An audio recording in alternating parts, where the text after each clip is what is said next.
Assalamualaikum warahmatullahi wabarakatuh. Perkenalkan, saya perwakilan dari kelompok 8 yang terdiri dari anggotanya saya sendiri, Hoilia Utari dan Muhammad Arbangin.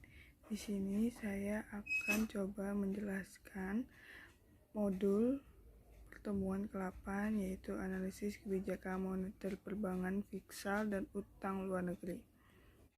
Baik, perbankan di Indonesia itu sangat mempunyai pengaruh yang sangat besar di Indonesia, terutama di perekonomian. Dikarenakan di Indonesia sendiri, sektor perbankan itu mempunyai dua indikator yang sangat penting, yaitu suku bunga dan uang beredar. Akan tetapi, dalam keseharian perekonomian, hanya suku bungalah yang sering menjadi peran penting dalam sektor perbankan oleh masyarakat. Oleh karena itu, lazimnya masyarakat juga dapat melihat bahkan merasakan pentingnya dari stabilizer perbankan tersebut.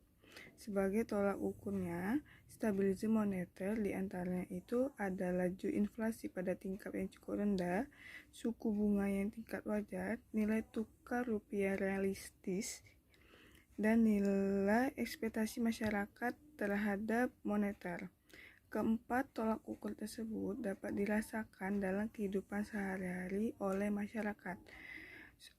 Bahkan suatu kondisi inflasi yang sangat besar ketika jumlah uang beredar, tentunya stabilitas moneter harus selalu dijaga dalam penyerapan uangnya oleh masyarakat dengan mengadakan kebijakan kenaikan tingkat suku bunga agar terserapnya dana dari masyarakat ketika ada keadaan yang tidak diinginkan seperti deflasi dan kejadian yang sedang kita alami itu corona. Sekarang itu harus suku bunga itu harus selalu dijaga agar stabil, agar masyarakat juga tetap merasakan kebaikannya dan keberlangsungan dari manfaat sektor perbankan ini sendiri. Di Indonesia sendiri, sistem sektor perbankan itu dipegang tertinggi oleh Bank Indonesia, yaitu Bank Pencipta Uang Digital. Fungsi pokok otoritas moneter antara lain adalah mengeluarkan uang kertas dan logam, menciptakan uang primer sebagai untuk memenuhi kebutuhan sehari-hari, memelihara cadangan devisa nasional, dan mengawasi sistem moneter.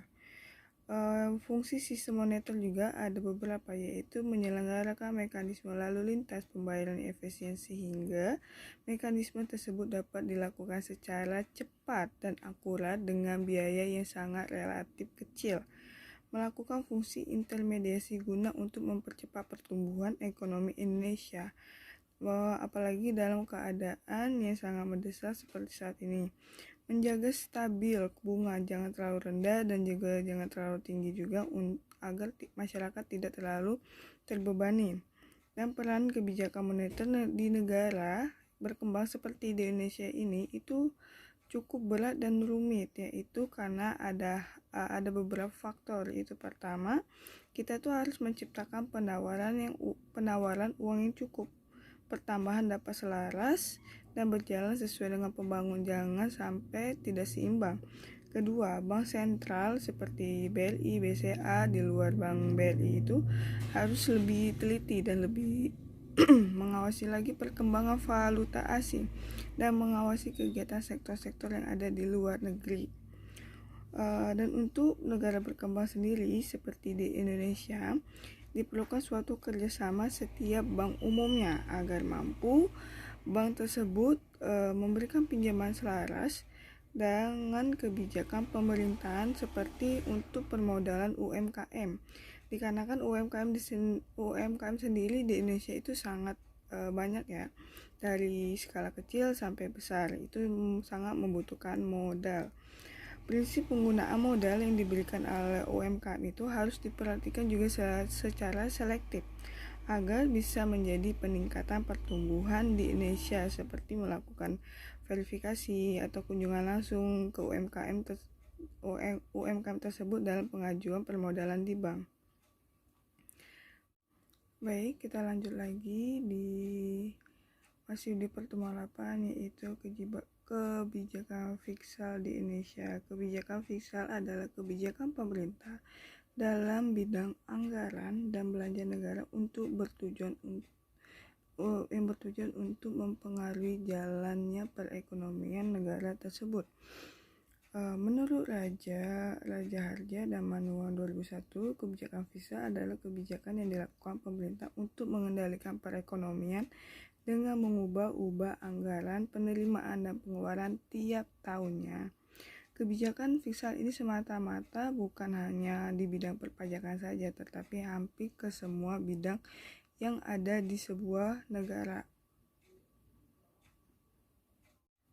Jenis-jenis kebijakan fiskal itu terdiri dari satu, kebijakan fiskal diskresi adalah tindakan atau strategi di bidang fiskal yang mandatori, sudah melekat, data, dan bersifat aktif menjadi wewenang serta tanggung jawab dari pejabat pembuat kebijakan sebagaimana yang telah diatur dalam undang-undang, yang biasanya itu dibuat oleh DPR dan juga disetujui oleh DPR.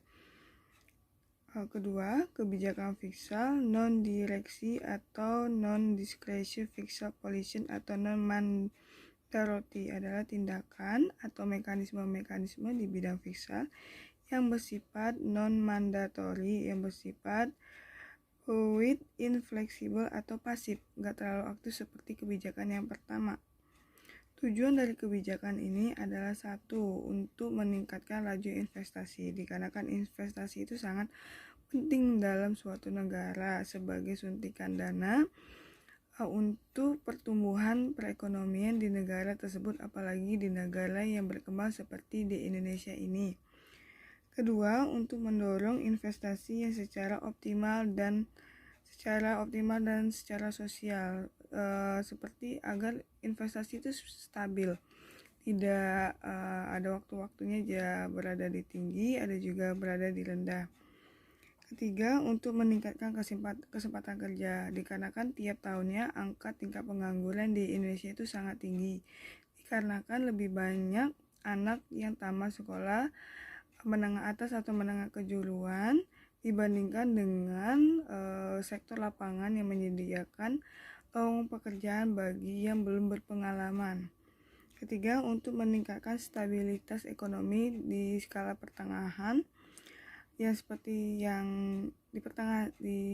maksudnya di pertengahan itu di masyarakat yang pendapatannya itu bukan di rendah, bukan juga di tinggi, tetapi sangat rawan sih kalau dia berada di posisi pertengahan, yaitu untuk menanggulangi inflasi. Inflasi adalah salah satu cara untuk penetapan pajak langsung progresif, seperti pengenaan pajak yang motor.